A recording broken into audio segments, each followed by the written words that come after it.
महाभारत का युद्ध समाप्त हो चुका था। धर्म की स्थापना हो चुकी थी, परंतु समय का चक्र निरंतर आगे बढ़ रहा था। यादव वंश का अंत समीप था और स्वयं भगवान श्री कृष्ण जानते थे कि अब उनका पृथ्वी पर अवतरण का उद्देश्य पूर्ण हो चुका है। शांत और एकांत प्रभास क्षेत्र में श्री कृष्ण वन के भीतर एक पीपल वृक्ष के नीचे विश्राम कर रहे थे।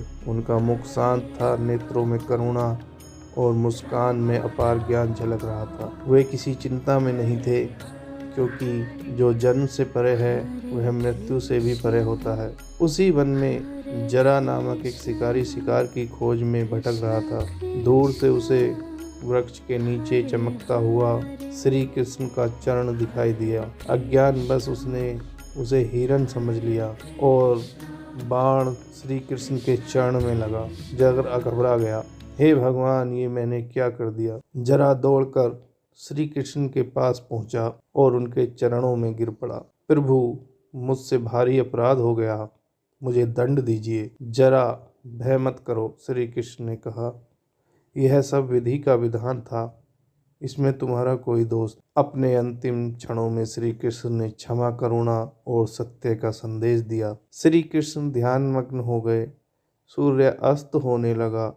वातावरण में अद्भुत शांति छा गई। ऐसा प्रतीत हुआ मानो प्रकृति स्वयं नतमस्तक हो गई हो। क्षण भर में श्री कृष्ण का स्थूल शरीर शांत हो गया और उनकी दिव्य आत्मा अपने परम धाम को प्रस्थान कर गई। श्री कृष्ण का शरीर भले ही पृथ्वी से विदा हो गया हो, परंतु उनके उपदेश आज भी जीवित हैं। भगवत गीता के उनके वचन मानवता को कर्म, भक्ति और ज्ञान का मार्ग दिखाते रहेंगे। उन्होंने सिखाया कि आत्मा अमर है और मृत्यु केवल एक परिवर्तन है। सच्चा धर्म वही है जो करुणा, सत्य और प्रेम पर आधारित हो। इस प्रकार श्री कृष्ण का पृथ्वी पर दिव्य लीला समापन हुई, पर उनका प्रकाश युगों युगों तक मानव हृदयों को अवलोकित करता रहेगा।